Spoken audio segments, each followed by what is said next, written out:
Hello, my name is Sue Monckton-Rickett and my husband Chris Monckton-Rickett.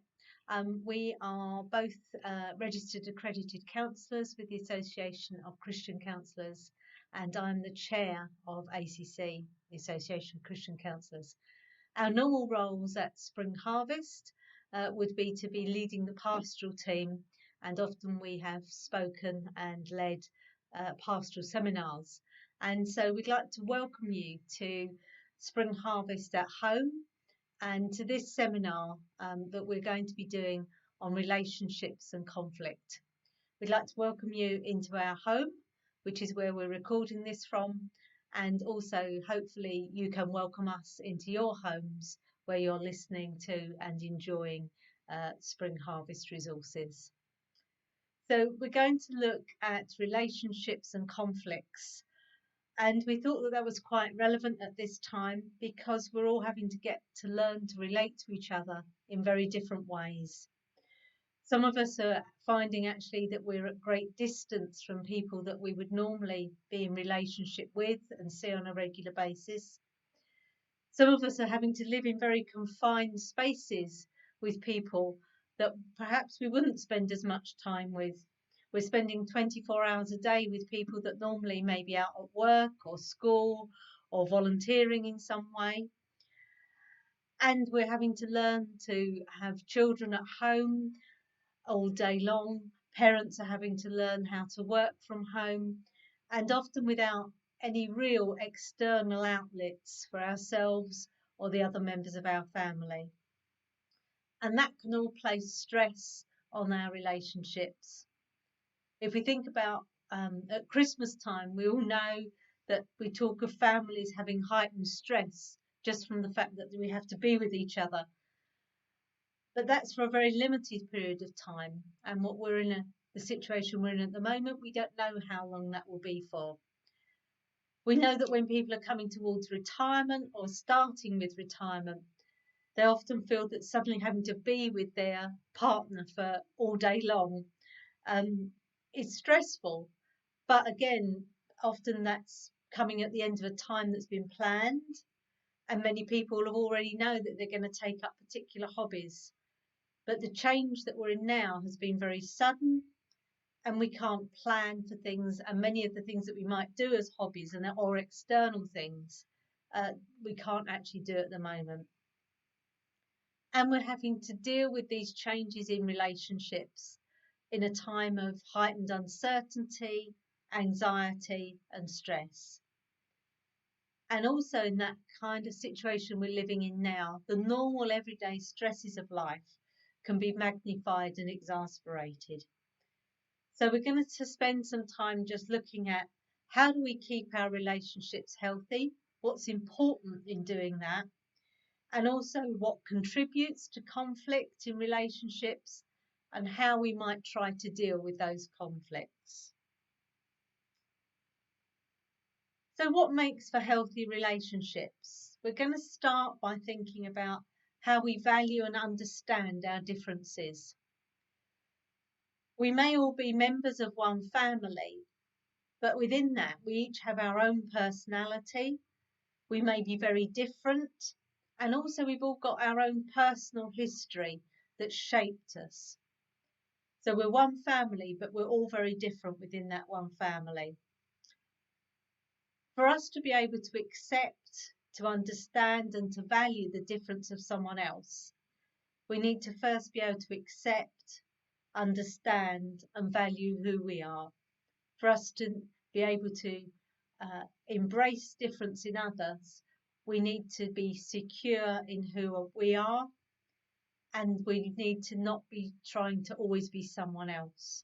We need to value ourselves and accept ourselves as we are and for who we are. Our personalities and our history will impact many things in the way that we are and our being with each other. It will affect things about how we think, how we process information, how we make decisions, how we relate to each other and show emotions, how we approach and deal with different circumstances and different changes that happen. how we relax, what we enjoy, what makes us feel good. And differences, whether we like it or not, will mean that we actually naturally get on better with some people in our families than we do with others. And that's just a natural reaction. It's just the fact that we will naturally get along better with people. But if we can understand our differences, and we can better understand each other, and we may be able to better understand and accept each other's strengths and weaknesses. We may be able to live and cooperate and work better with each other and more effectively. We may be able to work out how our gifts, our qualities, our skills can be used in the best way for us as individuals, but also for the whole, for the family working together. And we may be able to better understand what makes each of us angry, anxious, happy, relaxed. And in doing so, as we can understand that, we may be able to understand better how we can support each other in these circumstances and generally in family life. If we can value each other's differences, we can each be real. We can feel that we don't have to be like someone else or live up to someone else's expectations. Accepting and valuing difference involves not expecting everyone else to think, feel, react, decide, behave as we do. But equally, it also involves us not expecting ourselves to think, feel, react, decide, behave as others do.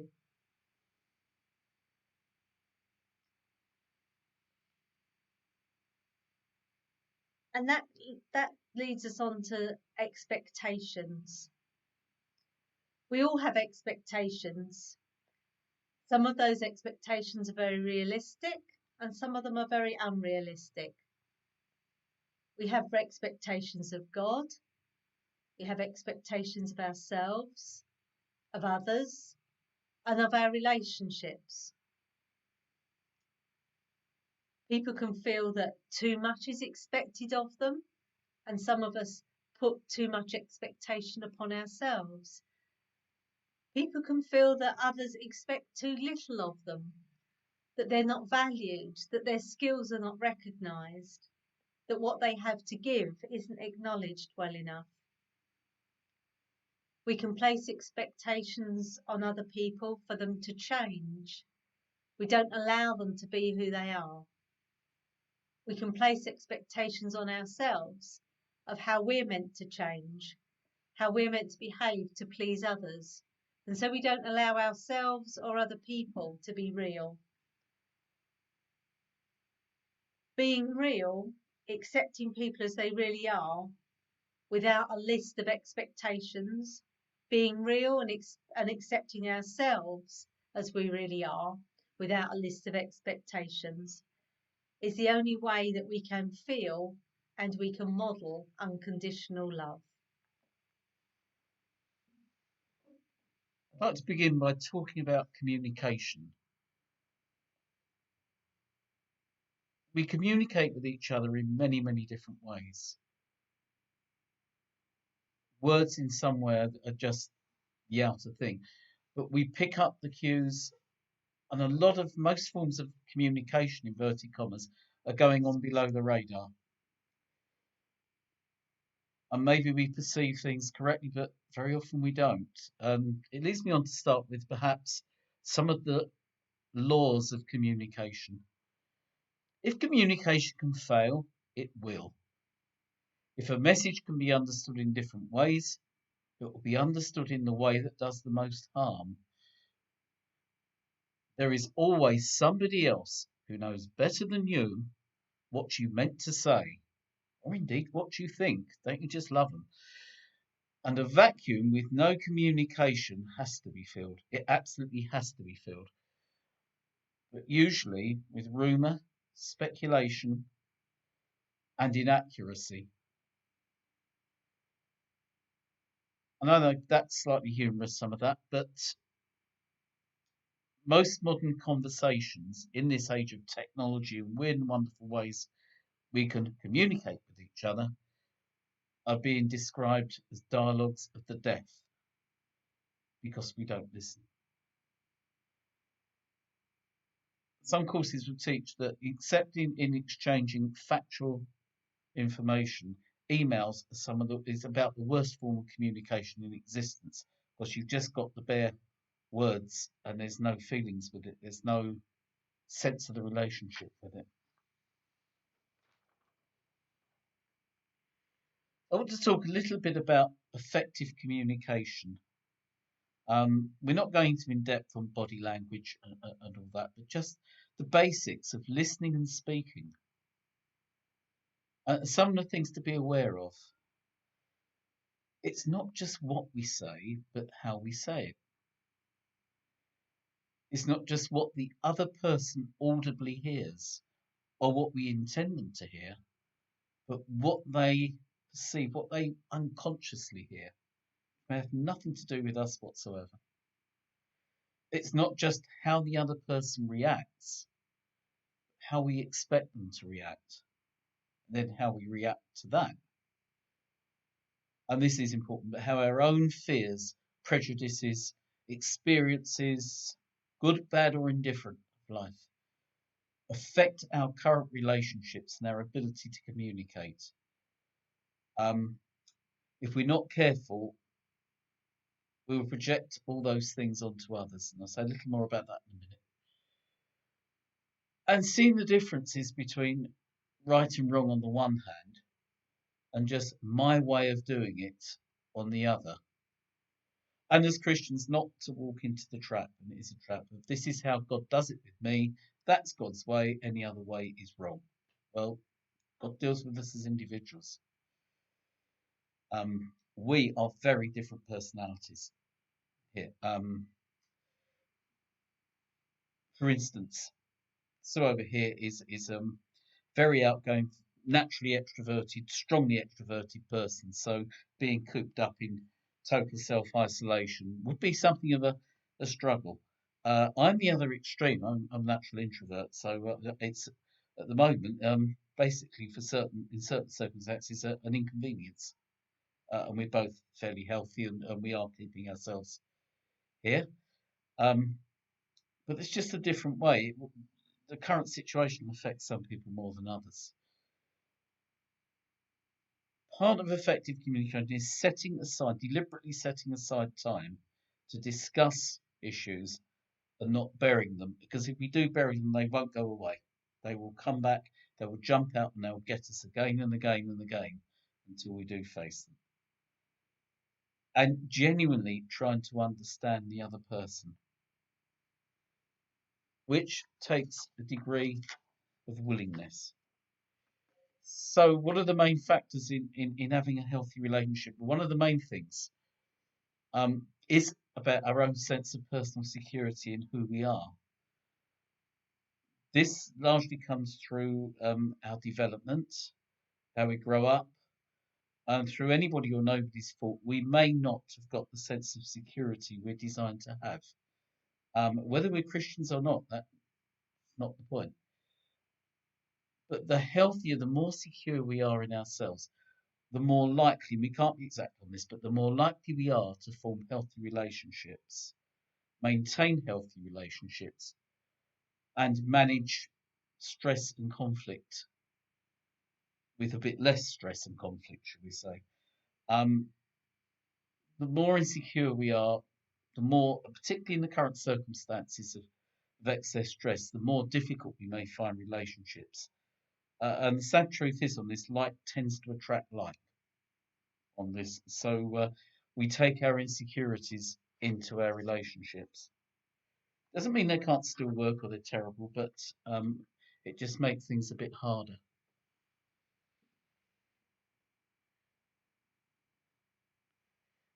I mentioned just now about the word project, about projecting. The word projection's a word out of therapy land.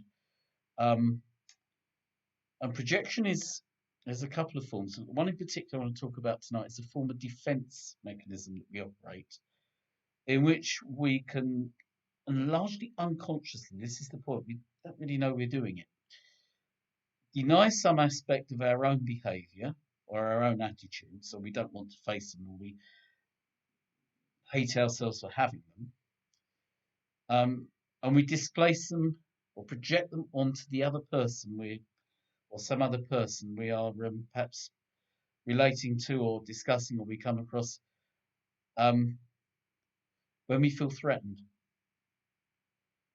We accuse everyone else or someone else of behaving, thinking, or feeling in the ways that we do ourselves, but we deny within ourselves. And a common form of this, and it's one of the psychological mechanisms that can damage and make conflict more likely and damages in relationships. Because, for instance, as an example, when an individual threatened by their own angry feelings or sense of injustice or whatever accuses another, often somebody in authority, of harbouring hostile thoughts towards them, and blame is placed on the outside force, the government, society, the neighbours, the pastoral carer, the counsellor, the church, whoever. Sometimes as Christians we get the idea that certain emotions or feelings are wrong, so we push them down, and again, they won't go away. It was just best to acknowledge them. Another very common um, sort of psychological mechanism that goes on with this is something called transference. And when we come to deal with conflict, this is truly serious because what I'm about to explain is the underlying trigger for most conflict. Best define this, it's the process of responding to someone or something as if they were someone or something else. And again, we may not know we're doing it. We may not understand why we're doing it. Let's reflect for a moment wherever we all are. Do you sometimes find somebody, for some reason you can't explain, says something, does something, and your reaction is out of all proportion for you? All proportion. It's maybe shocked. And you think, why did I do that? Why did I say that? I actually quite like them, really. Um, well, that's something like this that's going on. It's a reaction out of our pasts. I'm going to give you an example now. This is something we use as an example on some pastoral care training and also looking at conflicts in churches, which are sadly are not exactly unknown. Um, so this isn't about a relationship at home, but this is, as we say, a conversation that's going on between a vicar and a worship leader called Jonathan. So the vicar perfectly innocently decides on the music and the worship for the next service on the Sunday. Just says perfectly innocently, Jonathan, I'm not sure about using the music group this Sunday. Perhaps we ought to have the organ and a more traditional um, form of worship this week. What Jonathan unconsciously hears or thinks. You don't think I'm good enough. I'll never be good enough. I've never been good enough. You're always having a go at me. Just like my dad. He never thought I was good enough. I thought you were meant to love me. That's what's going on internally. Jonathan's immediate reaction, well, if you don't think I'm good enough, I won't bother playing at all. Um, One shocked vicar jumps back. What is heard or thought by the vicar inside? These are just some of the reactions that could be going on. I've upset him. I'm not meant to do that. I'm meant to be loving. I'm the vicar. Perhaps my mother was right. I always get it wrong and I'll always get it wrong. Oh, I must make a success of this. Or maybe a different reaction, maybe just another angry reaction. Now, at this point, The vicar has a choice. If he can step back and take a few deep breaths. Now, one, he can decide not to do that, but have to keep the peace at all costs. So he gives in. Well, maybe you're right, Jonathan. Maybe yes, maybe you're right. Um, Again, he's acting out of his own past. Or he gets angry because the sense of failure that he has grown up with has surfaced again, acting from the past. Or he addresses the real issue and challenges his own and Jonathan's behaviour, acting in the present under a degree of self control. Now, we can only guess that if he acts from the past, Jonathan then reacts from his past, and so it just escalates and escalates. And the point about this is it's got absolutely nothing to do with the real issue that's behind this. And in all conflict, unless the underlying issues are acknowledged and addressed, the conflict and the destructive behaviour will just simply escalate. And the sort of situation, the sort of dynamic I've just described, is probably the underlying presenting trigger or cause of about 99% of conflict.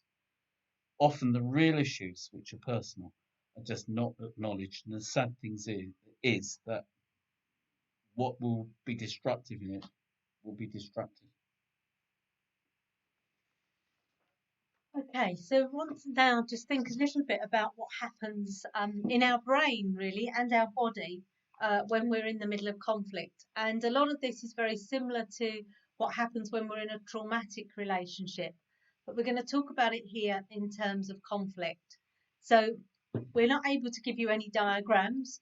So I want you to imagine that this is your brain. My fist and my wrist are your brain, okay? So if you imagine that this is the front of your brain, that's often called the frontal lobes or the frontal cortex. And that's where we do our rational, reasonable thinking process. It's where we do our problem solving. It's hopefully where you're all functioning at this moment in time, that we're not scaring you or frightening you, but you're all just engaging your normal thinking brain. You're reacting in a calm, in a logical kind of way, really. Behind that, if you imagine that this is kind of, I don't know, probably about here on my head, the middle bit of the brain, is what's called the limbic system. And it's sometimes known as our reactive brain or our non-verbal brain. This is the bit that comes into play in conflict situations. You've probably all heard of the term sort of fight or flight. There's also another bit that's called freeze or submit. And they're reactions of our brain when we feel under threat, when we feel that danger is at hand. And that's the bit that starts to kick into gear in conflict situations.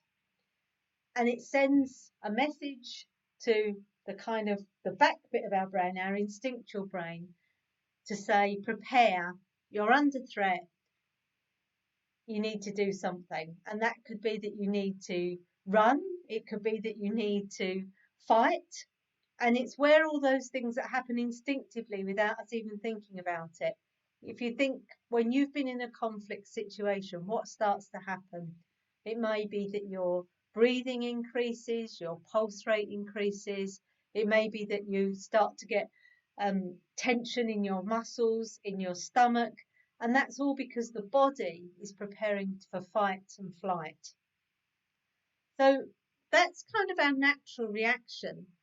But as long as we stay in conflict in the limbic system, in the fight and flight part of the brain, it's not about logic or rational argument or discussion anymore. It's about winning or escaping. It's be about friend or foe thinking. And what can happen is that we can actually store memories of previous conflicts, of previous situations where we felt threatened.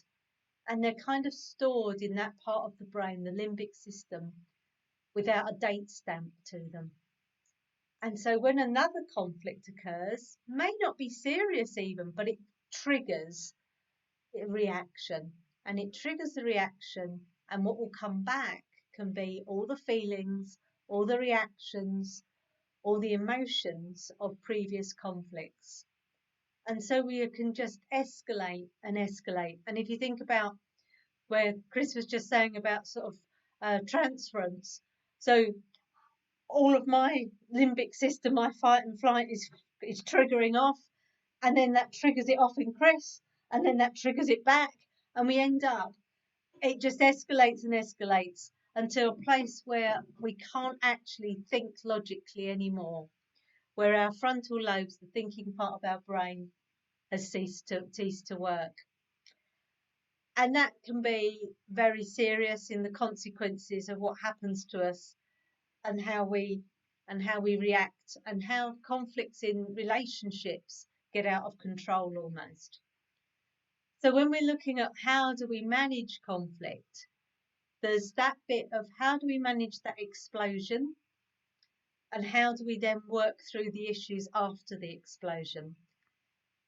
The how do we manage the explosion is all about how do we get the frontal lobes back into gear?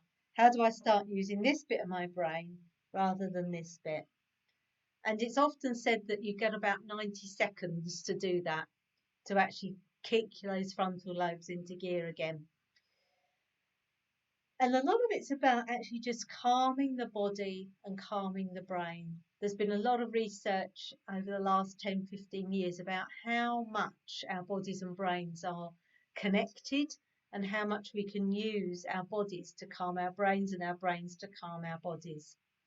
So if we find ourselves in a conflict situation where it seems out of all proportion, where we're reacting in a fight-flight situation, there's lots of practical things we can do. Learn to breathe more deeply and slowly. Say to the person that you're in conflict with, can I just take a minute or two to step away? I will come back, and I'm not ignoring what's going on, but I just need to step away. You may be able to count backwards from 10 very slowly, and it just calms the brain. It kicks back into gear the thinking part of the brain. Doing some calm physical movement, standing up, sitting down, having a drink of water, just walking round the room slowly and calmly, tensing and untensing muscles. All of those things make a physical change, so they physically change our reaction, but they also bring our brain back into calmness and kick back into gear the logical parts of our brain. If we feel that we're in a place where we may often be in conflict or stress, we may want to have some kind of what's called a grounding object in our pocket, something we can touch that gives us some sense of security, some sense of inner strength. People have things like holding crosses or a stone, something like that we hold. Or we may just need to focus on an object in the room that's calming, that's concrete, just to calm us down. And also it's about saying you're not back in the situation of the past where conflict was terrible. You're in the current moment, and you're here, and it's safe. So that's kind of how do we get back into logical brain? How do we get through those first 90 seconds? But that it's no good just doing that. If we just do that, then the next time the conflict happens, we'll be back into an escalated brain situation again. We need to then think, what do we do after the first 90 seconds? And so some things that we might need to reflect upon. We need to own and understand our own reactions and our own anger. Who are we angry with? What is it precisely that we're angry about? What is it about someone's behaviour? So that's thinking back to what Chris was saying earlier. It's differentiating between the past and the present. It's not allowing what's happening in the present to be influenced by the past. It's working out, was my reaction really about the current issue? Or was it actually influenced a lot by what's happened to me in the past? And how can I separate those two things? Try to evaluate how important really is the issue that I think I'm in the conflict with, or is it that it's being escalated because of other things? Am I seeking a solution, or am I seeking power? Or am I just trying to feel that I'm not completely powerless? And then reflect upon, how do I actually handle conflict? How do I actually react and handle conflict? And I'm going to hand over to Chris for that bit. Try to explain with some props, um, pictures, about the different reactions and strategies, if that's the right word, that we take in conflict situations. And there may be many reasons why we behave like this. It's partly our personalities, partly some hurts and damage of the past, maybe. Um, some of them are healthy, some of them are not so healthy. But just some ideas of what we can be like. Now, just a couple of aims in dealing with trying to get through conflict and difference and disagreement healthily is two things. Is about being assertive, which is not the same as being aggressive. Assertive is actually just genuinely making your point, being who you are, not denying yourself. But if it's healthy assertiveness, you hopefully will be cooperative with it at some point so that the other person's viewpoint comes in. I'm going to start with a shark. Here we are, a shark. Now, this shark has got lots of horrible looking teeth. Now, the shark can be either aggressive or assertive, depending on the particular breed of shark we're dealing with. But during the course of a discussion or a debate, what they will see as discussion, but some other people will see as an argument or a conflict, will come over as very uncooperative, not listening. And there are two emphases in dealing with conflict. One is the goals of what we're trying to achieve in a whatever we're discussing, and the other are relationships and what value we put on either. Now, with the shark, there's a very high emphasis on achieving personal goals, getting the job done, and generally little concern directly for those relationships. It's about playing to win.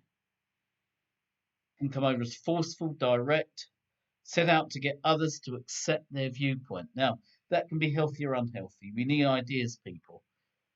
Now, if it's an aggressive shark,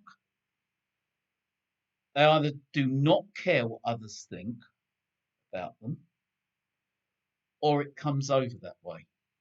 And it may be this is an attempt to compensate, overcompensate very unhealthily for perhaps a lack of self esteem, perhaps a lack of secure sense of self. We've got to prove something.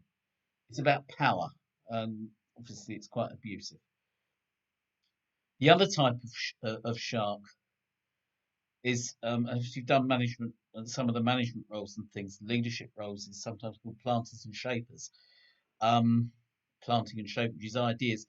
They'll go enthusiastically blasting in, playing to win, arguing their cause, and then be horrified at the effect they appear to have had on others.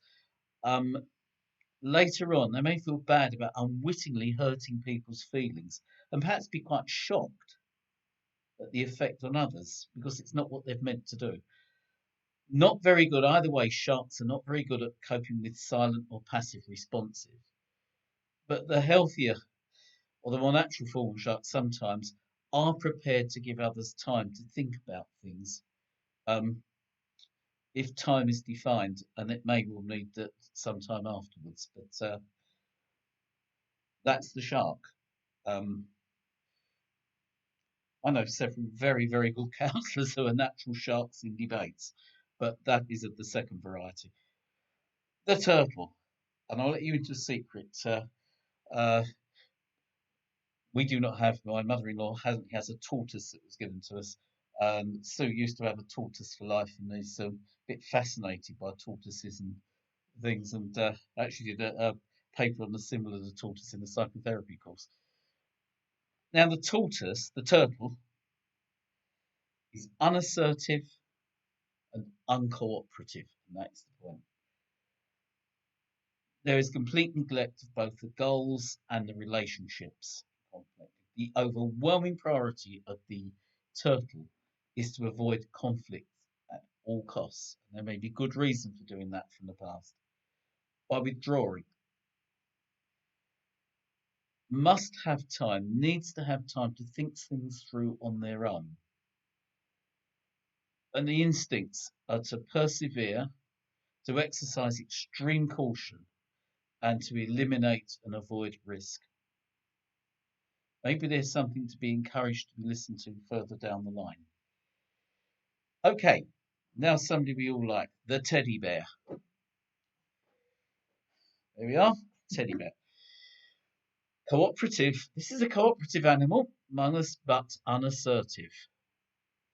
These teddy bears prioritize relationships, but little attention to the goals in whatever is going on, including their own. Another conflict avoidant character, but by smoothing over the rough edges. Now, the advantage in the immediate situation can bring a calm atmosphere, but the danger is because they're basically appeasers. And really, it's just dealing with the immediate. Now, they may be very good at this. Often cause the issues to remain unresolved and just simply postpone some inevitable conflict further down the line. We now pass to two other animals who are both assertive and cooperative, which we said was the ideal, but different, and one may be more useful than the other in resolving conflict. First of all, the owl, the wise owl. Why do we think they're wise? Relationships and goals both have a high priority. Super. But the owl needs to have both fulfilled to be content or happy in the situation for themselves. Good thing, seek a win-win situation for everybody. And the owl works by identifying and confronting what they see as the real issues. That a lot of other people aren't ready to deal with them sometimes.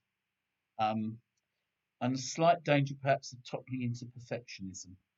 But the owl is of value, but maybe will fall short of their own expectations of what they can achieve. But I'm not knocking the owls. And finally, what we're saying is the middle way, the fox. The owl is an idealist. Some types of personality in the minority are idealistic characters. Most people are pragmatists, and the fox is the ultimate effective pragmatist. The middle way in terms of goals and relationships. They are middling but do value both goals and relationships, and they can be both assertive and cooperative levels. Genuine negotiators, not appeasers, not avoiders, and not even idealistic sort of purifiers, if you like, but prepared to trade, not dismiss, but trade their own agenda for mutually acceptable outcomes, and really value pragmatic, effective solutions rather than ideals. Now, I think there's a place, obviously, for owls and foxes. There's a place for the healthy shark, and there may be times for the other two. Types have their use. It's helpful for us to identify who perhaps we're most like. I'm going to hand over to Sue now, who's going to talk about forms of dealing with confrontations and conflict, which can perhaps affect the solution, or at least a better situation than it could be. So you might like to have thought about whether you're an owl or a fox or a turtle, and also think about how if someone else in your family is a totally different type of character, how that then works in a conflict, because you will be trying to resolve it and work at it in an entirely different way from each other. And we're not telling any of you to change, but it's about understanding and understanding what that can do to each other in a conflict. I just want to talk for a minute about something called caring confrontation. And often we think of those as two entirely different things. If you're a caring person, then you're a bit like a teddy bear. You can't do the confrontation. And if you're a confrontational person, you're a bit like a shark, or and you can't do the caring. But actually, the two go together. And visually, a way of thinking about it is about holding out your left and your right hand to represent caring and confrontation. And if you're in a situation where you're trying to talk through an issue, trying to talk through something that's called conflict, you might actually want to visualize it like that. So just for examples, the caring part of me might say to someone else, I want to get our relationship right. The confronting hand might say, but there are some deep issues between us. It's not being aggressive, but it's not hiding what's going on. I want to give you a chance to express your side of the debate, the discussion, but I want you to clearly hear my side too. I'll try my best to understand your viewpoint, the points that you're making, but I want you to try to understand mine too. I'll try not to manipulate you, not to put pressure on you, not to try to distort or exasperate the differences between us. But I want you to hear and to do the same for me, so that you can hear my clear viewpoint, that I don't feel pressured, that I can express my views honestly. I'll try to stay with the discussion until we've worked through it to a place where we can come to some agreement. But I want you to do the same, to be part of the agreement, to talk through and to stay with the discussion. And so it's all about trying to get that balance, trying to be caring, but in caring, not hiding the issues, being able to confront them in a safe way. Whenever we do this, we need to do it in that present state. Just thinking back to when Chris was talking about transference and the vicar and Jonathan, they weren't going to get into this care confronting situation as long as they were reacting from the past. The only way that you can do caring confrontation is to do it acting in the present moment. And so sometimes we might have to step back and think, am I acting in the present moment or am I acting in the past? And actually kind of physically try to engage our brains into the present moment. So after those first 90 seconds that we talked about and getting our brain just kind of down from the escalated place, what do? We've talked about our coping strategies, how we cope with conflict.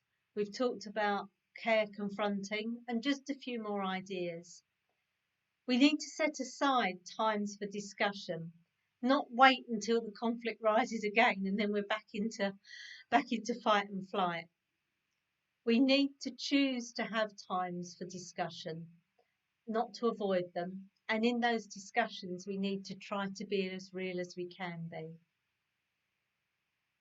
We need to try perhaps to, thinking back to the start of the seminar, think about how we function, our differences. What are our expectations of each other?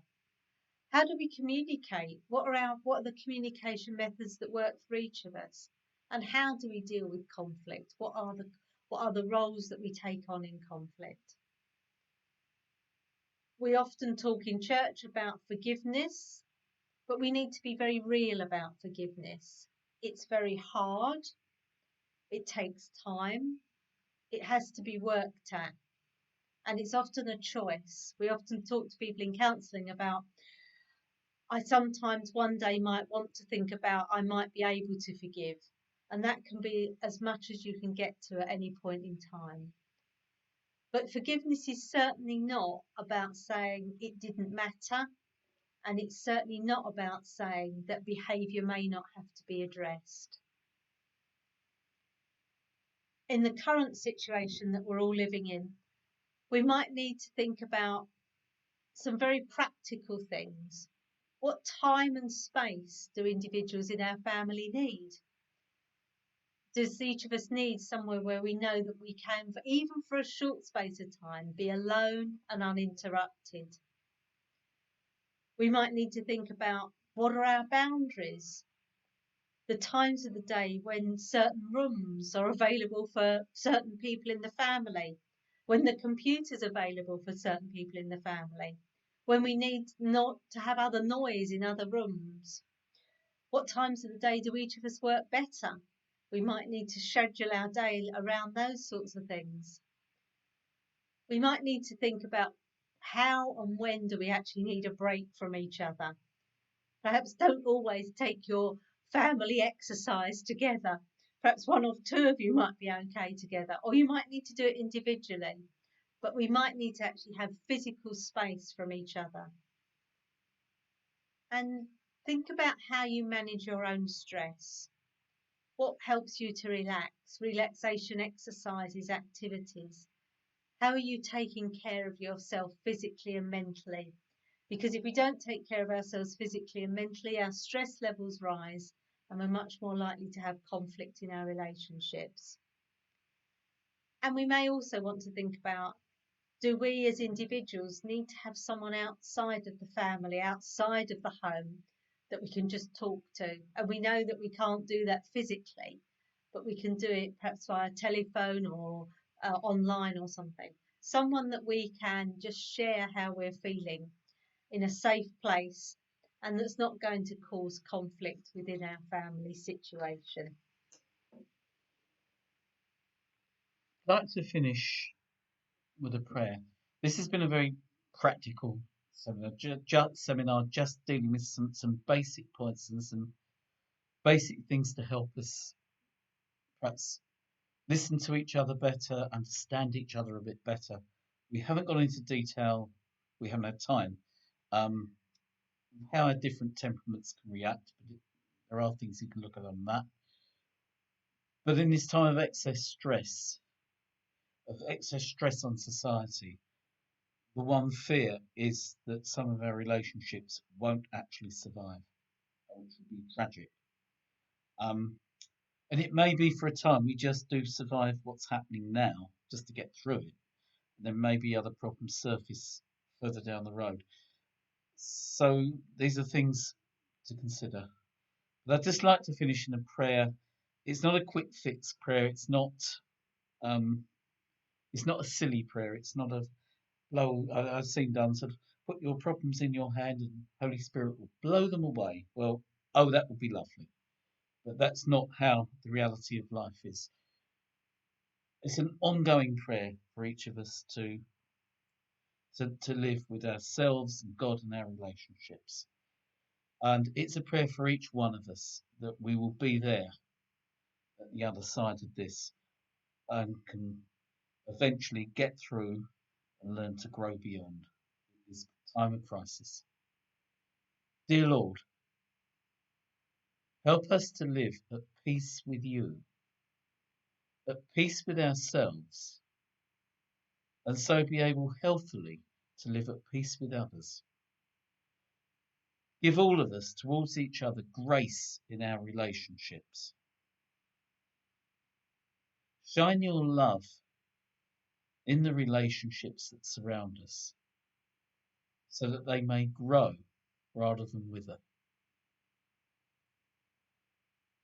Give us patience and understanding to bear disagreements, because we will have them, and the generosity to share our joys, and particularly to all of us to find healthy ways to deal with our own stresses and anxieties and excessive senses of loss or fears during this present crisis. In the name of Jesus, Amen. We'd like to thank you for joining with us for this seminar. We hope that you found it useful and some helpful things that you can take away from it. Hopefully, the notes from the seminar and perhaps some resources that may be of help, we will be able to make available on the Spring Harvest website. But if not, and also, as we said at the start, I'm the chair of the Association of Christian Counsellors, and we will certainly make notes from this seminar and resources available on ACC's website. And if you'd like to go to that, it's www.acc-uk.org, and you should be able to find seminar notes and some resources for you on that website, in addition to Spring Harvests.